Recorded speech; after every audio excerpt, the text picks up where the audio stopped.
Never seen such a cool wilderness survival. Giant stone grilled Australian coconut lobster. Milk braised hermit crab. Fragrant wild sea grapes. And curried coconut milk red snapper soup. You'd think they came for a picnic. Only because one is an accurate female hero and the other is a 5-star ice cream chef. The two team up to survive in the wild. The goal is to conquer all the delicious wilderness. They came to Providenciales Island in Malaysia. Here the vegetation is lush and the products are rich. It is a place where chefs dream of showing their skills. The two full of vitality. Both showed charming smiles. It is not difficult to see. This is the most luxurious survival environment in 6 or 7 years. Aircraft carrier for 9.9. Two great abyss species quickly arrived at the challenge location. The most important thing for survival on a there is no unscrupulous map and no compass. The hunter can only rely on his woman's powerful sixth. However, from the neighborhood full of thorns, it is very difficult to walk. Fortunately, not long after, the two found a lake. The seemingly calm lake. But there are crocodiles hidden in it. This scared the chef baby to stay where he was. Just barely didn't hide in the hunter's arms. The hunter carefully came to the lake. Took a sip with the newly bought iron pot. Feels good. There are no other shortcomings except that it is a bit salty. At this time, the temperature has reached a terrible 30 degrees. The bloated chef quickly sweated. And it is accompanied by a slight headache. The hunter knew this was a sign of heat stroke. He quickly cut a water vine to quench the chef's thirst. This can temporarily relieve his dehydration symptoms. But this can only be a drop in the bucket. The two must find a real water source. Finally, hard work pays off. After crossing the entire island, the two found a clear puddle. Found a place where no one was. The chef quickly lit a pile of firewood and drank boiling warm water.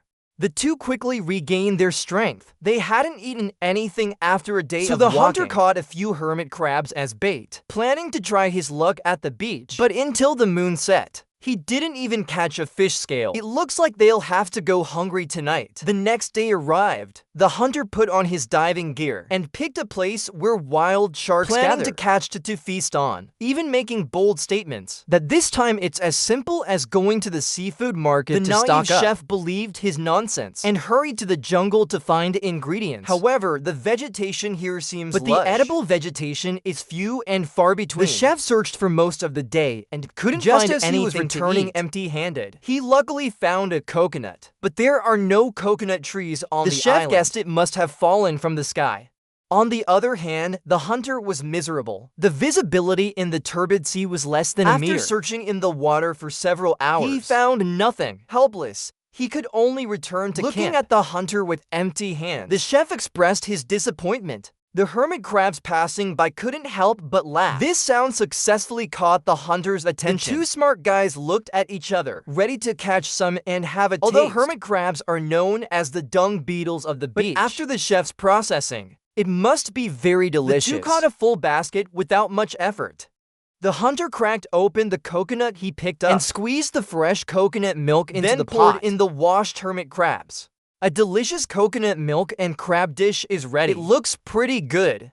The chef 1 second was still proud of his cooking skills, and the next second he spit it out. This taste is even worse than the hunter's. Sucks. It's probably because he was too lazy to clean the internal organs. Time flies. It's the third day. At the beach, the dazed hunter suddenly had a bold idea. According to his many years of experience under the shore of the opposite island, there must be abundant seafood. As long as he can make a bamboo raft there will definitely be endless delicious seafood. Watching him make up such serious nonsense,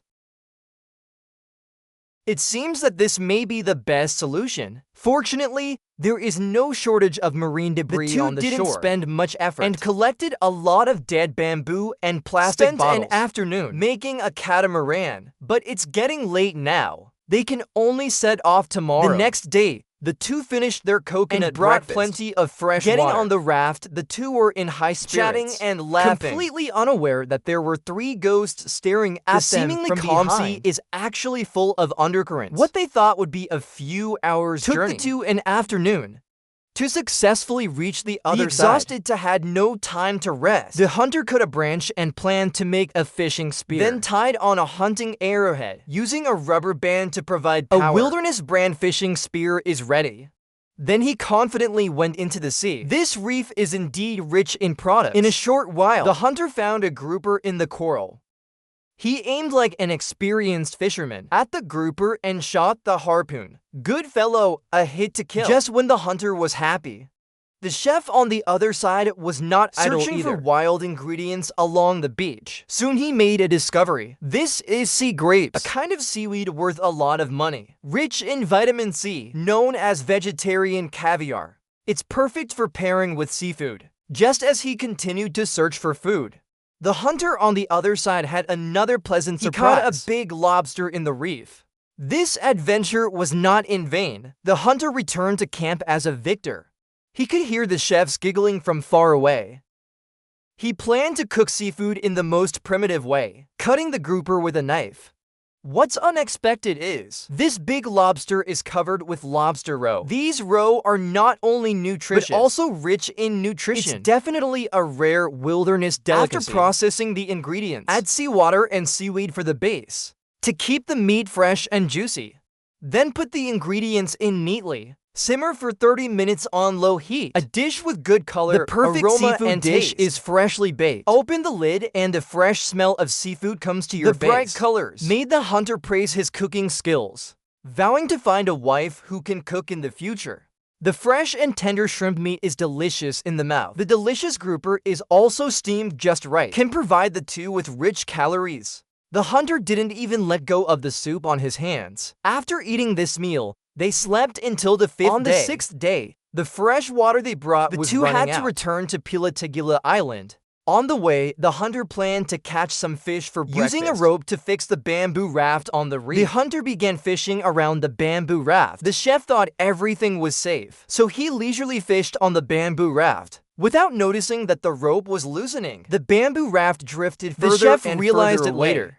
The chef baby's mind went blank and screamed the hunter's name reflexively. But the hunter was never found on the sea. Just when the chef was about to jump into the sea to save himself, the hunter's figure finally appeared in the distance. The hunter came back. The chef cried with a trembling voice, telling the hunter about his dangerous situation just now. Fortunately, the two returned to their common home safely. But due to the accident just now, the hunter didn't catch any fish. So the chef prepared to try his luck in the jungle again. This time he found a nibong palm. The top part is edible, and immediately took out a kitchen knife to chop down the palm heart at the top. It tastes like nuts, and the carbohydrate content is many times that of beef. Happily took it back to camp to share it with the hunter. However, today's surprises are far more than that. According to the hunter's observation of the sky tonight will be a full moon that is rare in 100 years. The tide is rising. Maybe it will bring some stinky fish and rotten shrimp. When night fell, the two went to the beach with sacks to catch the sea. The hunter in front found a stranded red snapper. Without saying a word, he picked up a brick and sent the other party to get a lunchbox. Put the sack into the red snapper. The two happily returned to camp. The next day, the chef cut off the red snapper's poisonous tail, poured the fermented something that was cooked in the show into the processed red snapper into the coconut milk for half an hour. A Southeast Asian style curried coconut milk red snapper. Soup is freshly baked. Milky white soup. Just looking at it makes people appetite. The two couldn't wait to taste it. Delicious, rich soup. The two ate with endless aftertaste. Not to mention the protein content is still thousands of times that of beef. The hunter, who was very satisfied with the taste, gave the chef a sweet head pat. So far, the week-long desert island survival has come to a perfect end.